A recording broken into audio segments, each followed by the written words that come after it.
Jailer 2 பத்தி சொல்லணும்னா அந்த இன்டர்வல் பிளாக் எப்படி இருக்கும்னா, ஜெயிலர் பார்ட் 1ல சூப்பர் ஸ்டார் ரஜினிகாந்த் அவர்களுடைய மருமகளா மிர்னா அவர்கள் நடிச்சிருப்பாங்க.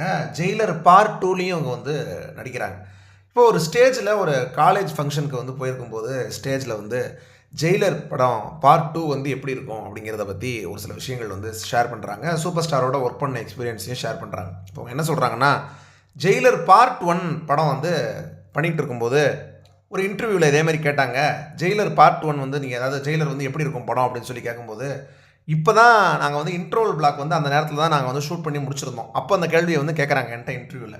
அப்போ நான் சொன்னேன், ஜெயிலரில் வரக்கூடிய இன்ட்ரோவல் பிளாக் வேறு மாதிரி ஒரு சம்பவமாக இருக்கும். இதுக்கு முன்னாடி இது மாதிரி ஒரு ஃபயரான ஒரு இன்ட்ரோவல் பிளாக் தமிழ் சினிமாவில் வந்திருக்காது. அது மாதிரி ஒரு மாசான ஒரு இன்ட்ரோவல் பிளாக்காக ஜெயிலருடைய இன்ட்ரோவல் பிளாக் வந்து இருக்கும் அப்படின்னு நான் வந்து அப்போ சொல்லியிருந்தேன். இப்போ ஜெயிலர் பார்ட் 2 பற்றி நீங்கள் கேட்குறீங்க. ஜெயிலர் பார்ட் 1 இன்டர்வல் பிளாக்கே அப்படி இருந்ததுன்னா பார்ட் 2 இன்டர்வல் பிளாக் எப்படி இருக்கும் அப்படின்னு யோசிச்சு பாருங்க அப்படின்னு மிர்னா அவர்கள் சொன்ன உடனே அந்த அரங்கம் அதிர்ந்ததை வந்து நம்ம வார்த்தைகளால் சொல்ல முடியாது. அப்படி வந்து அப்படியே ஸ்தம்பிச்சு போயிடுச்சு அந்த இடமே. ஏன்னா நம்ம எல்லாருக்குமே தெரியும் ஜெயிலர் பார்ட் 1ல் அந்த இன்டர்வல் பிளாக் எந்த மாதிரி ஒரு சம்பவம் பண்ணியிருப்பார் நெல்சன் அவர்கள் அப்படின்னு. சூப்பர் ஸ்டாரோடைய ஸ்க்ரீன் ப்ரெசன்ஸ்லாம் அப்படி இருக்கும்.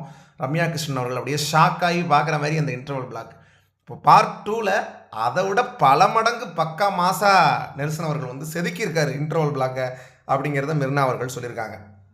அது மட்டும் இல்லாமல் அந்த இன்டர்வல் பிளாக்கில் நீங்கள் இருக்கீங்களா அப்படின்னு சொல்லி ஒரு கேள்வி கேட்குறாங்க. அதுக்கு என்ன சொல்கிறாங்கன்னா மிர்னா அவர்கள், அதெல்லாம் தேட்டரில் போய் காசு கொடுத்து வந்து நீங்கள் பார்த்துக்குங்க அப்படின்னு சொல்லி சொல்கிறாங்க.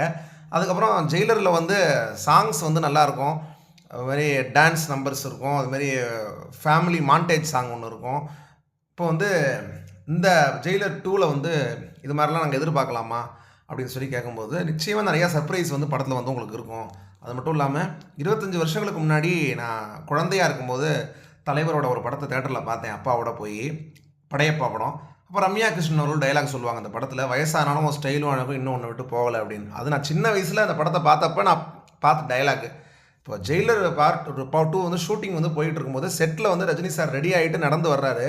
அவர் வரும்போதும் அதே படையப்பாவில் பார்த்த அந்த சேம் எனர்ஜி, சேம் ஸ்டைலு, அப்போவும் டிட்டோவாக அதே டைலாக் தான் எனக்கு ஞாபகத்துக்கு வந்துச்சு. வயசானாலும் உங்கள் ஸ்டைலும் அழகும் இன்னும் உங்களை விட்டு போகலை அப்படின்னு. இது எல்லாத்தையும் தாண்டி ரஜினி சார் வந்து ஒரு பியூட்டிஃபுல்லான ஒரு ஹியூமன் பீயிங்.